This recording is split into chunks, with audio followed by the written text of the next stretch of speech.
ভারতের বিপক্ষে ম্যাচে তাসকিন হুমকাণ্ড নিয়ে এখন উত্তাল দেশের ক্রিকেট পাড়া। তাসকিনের জায়গায় যখন শরীফুল খেলছেন না, নিশ্চিতভাবে বলতে হবে যে এটি আসলে আগে থেকেই প্ল্যান ছিল।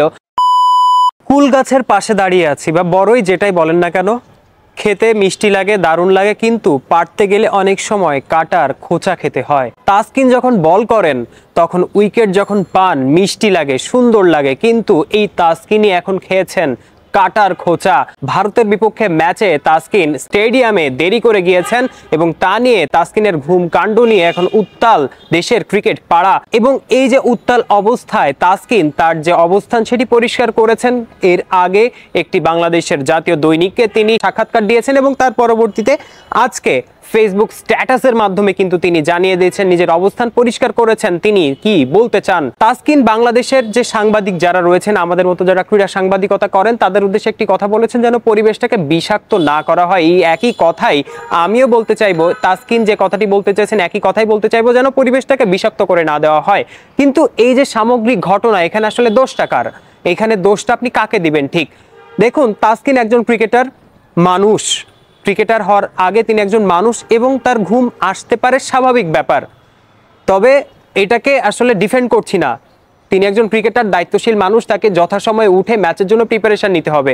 তিনি ঘুম থেকে দেরি করে উঠেছেন, একদিন হয়ে যেতেই পারে, আমারও হয়, আপনারও হয়ে যেতেই পারে।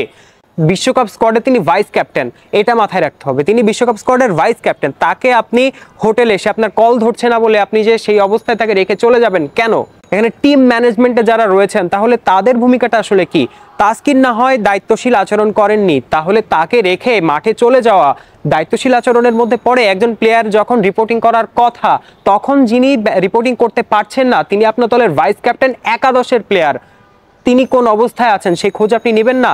যখন কারো কল তিনি ধরছেন না, নিশ্চয়ই কোনো আল্লাহ না করুক কোনো বিপদ তো হয়ে যেতে পারতো, তার সাথে পারতো না? অবশ্যই পারতো। তাহলে তার খোঁজ খবর কেন নেওয়া হলো না টিম ম্যানেজমেন্টের পক্ষ থেকে? কেন তাকে রেখে, একজন টিম স্টাফকে রেখে কেন সে পরবর্তীতে যাবে? এটা তো হওয়ার কথা ছিল না। তাসকিন যদি দায়িত্বশীল আচরণ না করে থাকেন, তাহলে টিম ম্যানেজমেন্টের পক্ষ থেকেও কি দায়িত্বশীল আচরণ এসেছে? এই গেল হচ্ছে একটি পয়েন্ট। দ্বিতীয় কথা হচ্ছে, তাসকিন বলেছেন যে ক্রীড়া সাংবাদিকরা তার নামে বা এই ক্ষেত্রে গুজব ছড়াচ্ছে। আচ্ছা তাসকিন, আপনি বলুন তো, এই যে টিমের ভেতরের কথা, এটি কিভাবে ক্রীড়া সাংবাদিকদের কাছে এলো? এটি কিভাবে আমরা জানতে পারলাম? বিসিবির অভ্যন্তরীণ বড় বড় কর্মকর্তাদের মধ্যেই কেউ না কেউ নিশ্চয়ই এই কথাটি বাইরে বলেছেন, তা না হলে তো এটি আমাদের কান পর্যন্ত আসার কোনো কথা ছিল না, তাই না? এটা তো টিমের একেবারে ভেতরের খবর। আপনি খেলবেন কি খেলবেন না, আপনি মাঠে বল করবেন কি করবেন না, আপনি কখন যাচ্ছেন, সেটা কে জানবে? সেটা নিশ্চয়ই টিম ম্যানেজমেন্টের জানার কথা। আমরা কিভাবে জানলাম? নিশ্চয়ই বিসিবির উপরিমহল থেকে বা কোনো একজন ব্যক্তি বা কোনো দুইজন ব্যক্তি বা তিনজন ব্যক্তি, একটা গ্রুপ হতে পারে, তারা এই মেসেজটি হয়তো বাইরে বলেছে। বারবার কিন্তু একই কথাই, এই একই সোর্সের কথাই, বিসিবির উচ্চ মহলের সোর্সের কথাই কিন্তু বলা হচ্ছে।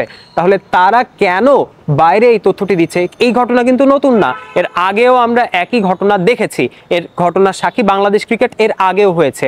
আচ্ছা, এবারে আসলে আরেকটা বিষয় একটু পরিষ্কার করা দরকার, যে আসলে তাসকিন আহমেদ তিনি কি ঘুমের জন্য, ধরলাম যে তিনি ঘুমে পড়েছিলেন, পরে মাঠে গিয়েছেন এবং তার কারণে তিনি আসলে এই কারণেই কি তিনি হচ্ছে একাদশে ছিলেন না কিনা?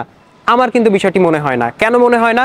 কারণ তাসকিন তিনি একজন পেস বোলার, বাংলাদেশ 5 জন পেস বোলার নিয়ে গিয়েছিল, শরীফুল ইসলাম বেঞ্চে বসা ছিলেন।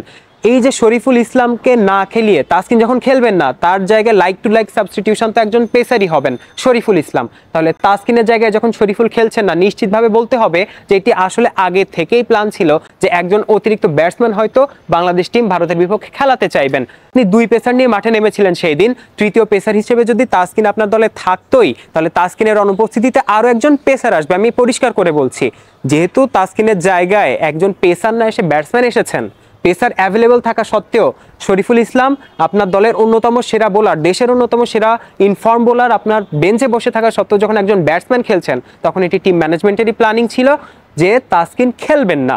এখানে তাসকিনের ঘুমকাণ্ডের সাথে এর কোনো সম্পৃক্ততা আছে বলে অন্তত আমার মনে হয় না। তাসকিনের এই কাণ্ডে, ঘুমকাণ্ডে আপনি কি মনে করছেন, আপনি কি ভাবছেন, লিখে জানান কমেন্ট বক্সে।